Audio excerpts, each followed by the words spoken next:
Je vais vous lire ce qu'a dit Pep Guardiola sur Gaza, vous allez voir, c'est absolument incroyable. Bravo à lui parce que lui, il a une portée en tant qu'entraîneur de foot et surtout à son niveau et le message est magnifique.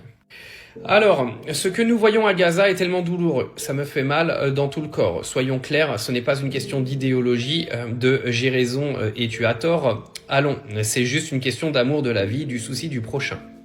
Peut-être voyons-nous des garçons et des filles de 4 ans se faire tuer par une bombe ou à l'hôpital qui n'est plus un hôpital et pensons-nous que ce n'est pas notre affaire. Oui, d'accord, on peut le penser, mais attention, le prochain sera le nôtre. Les prochains enfants de 4 ou 5 ans seront les nôtres. Je vois mes enfants Maria, Marius et Valentina tous les matins depuis le début du cauchemar à Gaza et j'ai tellement peur. Peut-être que cette image vous paraît bien loin de là où nous vivons et vous pourriez vous demander ce que nous pouvons faire. Il y a une histoire à quoi je pense. C'est une forêt qui est en feu. Tous les animaux vivent terrifiés, impuissants, mais un petit oiseau vole en tous sens vers la mer en portant des gouttes d'eau dans son petit bec. Un serpent rit et demande « Pourquoi ? Tu n'éteindras jamais le feu ?» L'oiseau répond « Oui, je sais, alors pourquoi recommencer encore et encore ?» demande le serpent. « Je fais juste ma part », répond l'oiseau. L'oiseau sait qu'il n'arrêtera pas le feu, mais il refuse de rien faire.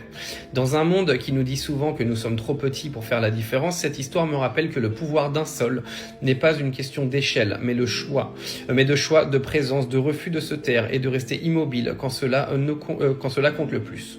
J'ai du mal à lire ce matin. C'est magnifique, cette intervention de Pep Guardiola, et il a totalement raison. Alors aujourd'hui, on ne demande pas aux gens d'aller à Gaza, sauver le monde, d'aller prendre des lance-roquettes et d'aller tirer sur les gens. Non, chacun à son échelle peut participer, que ce soit par la parole, que ce soit par l'action. Vous faites ce que vous voulez, mais rester indifférent à ce qui se passe à Gaza, c'est clairement aujourd'hui rester indifférent à ce qui pourrait arriver à vos enfants demain, et je trouve ça absolument scandaleux.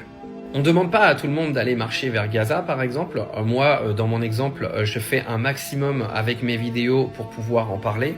D'autres vont ouvrir des blogs pour écrire. D'autres vont faire à leur échelle en sorte d'en parler à leur famille, de leur faire prendre conscience de ce qui se passe et que de rester indifférent, c'est absolument inhumain. D'autres vont aller marcher vers Gaza, d'autres vont directement aller se battre. En tout cas, il y a toujours un truc à faire. Rien que de changer sa photo de profil sur les réseaux sociaux ou faire un post sur Facebook. Nous avons tous les réseaux aujourd'hui. Et prendre position sur un génocide, les gars, c'est pas de la politique. On est tous des humains. Les politiques jouent avec nous, hein, que les choses soient claires. Et tout ça, ça peut t'arriver demain. C'est quelque chose qu'il faut que tu te mettes dans le crâne. C'est que ça peut t'arriver à toi. Ne pense jamais que ça ne pourra pas t'arriver. Alors joue ton rôle de citoyen, d'être humain, hein, de civil, parce que les guerres, ça tombe toujours sur nos gueules à nous.